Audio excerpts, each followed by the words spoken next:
Today our topic is electronic configuration and molecular behavior.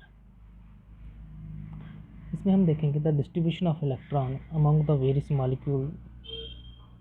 Molecular orbital is called electronic configuration of the molecule. देखो पहले हम electronic configuration करते थे किसमें, एक एटम के बीच, एटम की इलेक्ट्रॉनिक कॉन्फ़िगरेशन देखते थे। इसमें हम क्या देखेंगे, इलेक्ट्रॉनिक कॉन्फ़िगरेशन देखेंगे, लेकिन किसके बीच, मॉलिक्यूल्स के बीच इलेक्ट्रॉन की कॉन्फ़िगरेशन कैसी होती है। From the electronic configuration of molecule it is possible to get important information about the molecule as discussed before। मतलब कि अगर हम मॉलिक्यूल की इलेक्ट्रॉनिक कॉन्फ़िगरेशन को स्टडी करेंगे तो हम क्या है, बहुत सारी इंपॉर्टेंट इन्फॉर्मेशन मॉलिक्यूल्स के बारे में हमें मिलती है। वो कौन कौन सी है, सबसे पहले क्या है, the stability of molecule. Stability of molecule हम जान सकते हैं किसके through, by the electronic configuration. दूसरा है बॉन्ड ऑर्डर, ठीक है। तो सबसे पहले स्टेबिलिटी ऑफ मॉलिक्यूल को देखते हैं। If the Nb is the number of electron occupying bonding orbital, बोलते हैं कि अगर बॉन्डिंग ऑर्बिटल में नंबर ऑफ इलेक्ट्रॉन को Nb से डिनोट करते हैं, और Na the number of occupying by the anti bonding. देखो कि नंबर ऑफ इलेक्ट्रॉन बॉन्डिंग में Nb से डिनोट करते हैं और एंटी बॉन्डिंग में हम Na से डिनोट करते हैं, ठीक है। फिर क्या होता है, फर्स्ट पॉइंट में क्या है, the molecule if the molecule is stable if the Nb is greater than the Na। तो कि Nb लेकिन बॉन्डिंग इलेक्ट्रॉन अगर वो ज़्यादा है किससे, Na से, एंटी बॉन्डिंग से, तो उस केस में क्या होता है, जो हमारा मॉलिक्यूल होगा वो क्या होगा, स्टेबल होगा। दूसरा साथ में क्या है कि अगर Nb की वैल्यू किससे, Nb की वैल्यू कम है किससे, Na से, उनकी नंबर ऑफ बॉन्डिंग इलेक्ट्रॉन्स कम है किससे, number of anti bonding electron से, तब हमारा मॉलिक्यूल क्या होगा, अनस्टेबल होगा, ठीक है। If the in the first the more bonding orbital are occupied, first case में हम देखेंगे ज़्यादा बॉन्डिंग ऑर्बिटल ऑक्युपाइड है, and so the bonding influence is stronger. यहाँ पे क्या होगा, बॉन्डिंग का इन्फ्लुएंस ज़्यादा है, बॉन्डिंग इलेक्ट्रॉन का इन्फ्लुएंस ज़्यादा है, and the stable molecular result, वहाँ पे स्टेबिलिटी ज़्यादा होगी। सेकंड है anti bonding influence is the stronger, therefore the molecules will be unstable. बोलता कि जब एंटी बॉन्डिंग का इन्फ्लुएंस ज़्यादा है उस केस में मॉलिक्यूल क्या होगा, अनस्टेबल होगा, ठीक है। तो ये था हमारा किसका, स्टेबिलिटी का। मॉलिक्यूल की स्टेबिलिटी को हम कैसे इलेक्ट्रॉनिक कॉन्फ़िगरेशन से हम जान सकते हैं किसके बीच, इन द मॉलिक्यूल की केस। अब सेकंड है बॉन्ड ऑर्डर।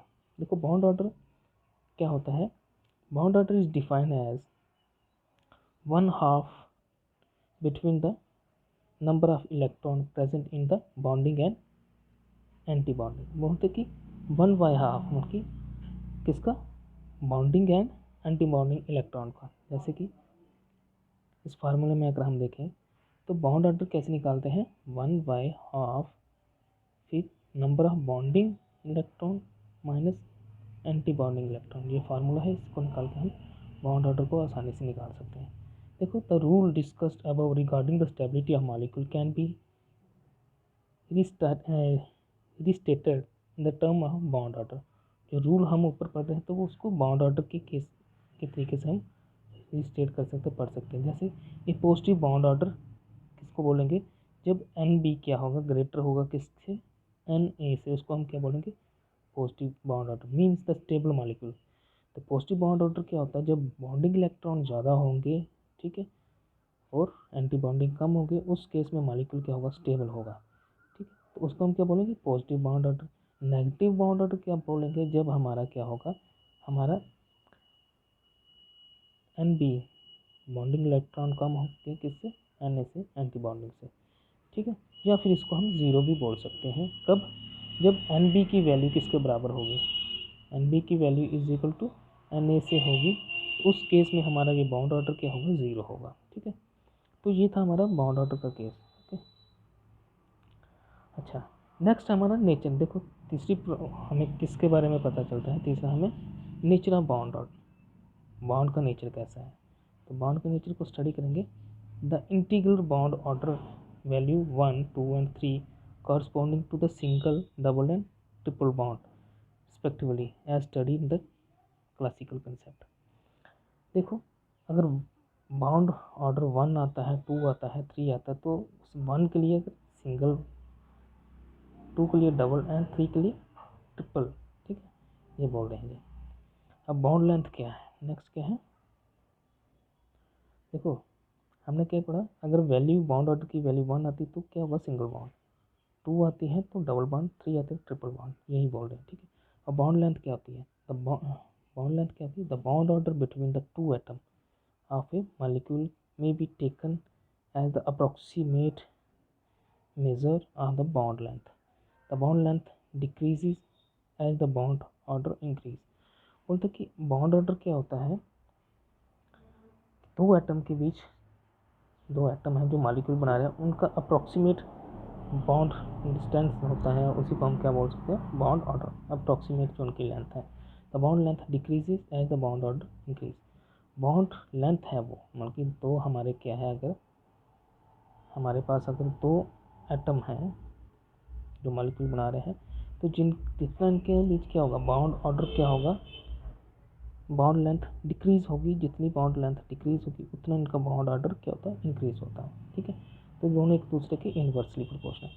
नेक्स्ट क्या है, मैग्नेटिक नेचर। इलेक्ट्रॉनिक कॉन्फ़िगरेशन को स्टडी करने से, मॉलिक्यूल की इलेक्ट्रॉनिक कॉन्फ़िगरेशन को स्टडी करने से हमें इसकी मैग्नेटिक नेचर के बारे में भी पता चलता है। कैसे, if the molecular orbital in a molecule are doubly occupied the substance is diamagnetic, ठीक है। बोलते कि अगर मॉलिक्यूल के बीच डबली ऑक्युपाइड है, ठीक है, तब उस केस में क्या होगा, जो मॉलिक्यूल का ऑर्बिटल होगा वो क्या होगा, डायमैग्नेटिक होगा, ठीक है, डायमैग्नेटिक होगा, ठीक है। However if one or more molecule orbital are singly occupied, अगर ऑर्बिटल में एक, ठीक है, सिंगली ऑक्युपाइड है, तब क्या होगा, तो पैरामैग्नेट होगा, ठीक है। तो डायमैग्नेटिक में ये रिपल्शन शो करता है और पैरामैग्नेटिक में ये क्या, अट्रैक्शन शो करता है, समझे। फॉर एग्जांपल ऑक्सीजन, ठीक है, इसका केस क्या है, ऑक्सीजन का।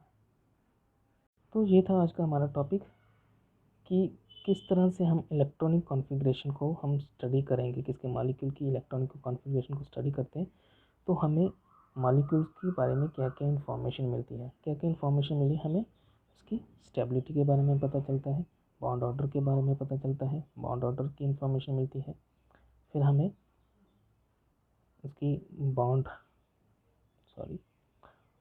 नेचर ऑफ बॉन्ड कैसा है उसके बारे में पता चलता है, बॉन्ड लेंथ का पता चलता है, और उसका मैग्नेटिक बिहेवियर, मैग्नेटिक नेचर के बारे में पता चलता है। तो ये था हमारा आज का टॉपिक। कल हम करेंगे bonding in some molecule, homonuclear diatomic molecule, ठीक है। Thank you, have a good day.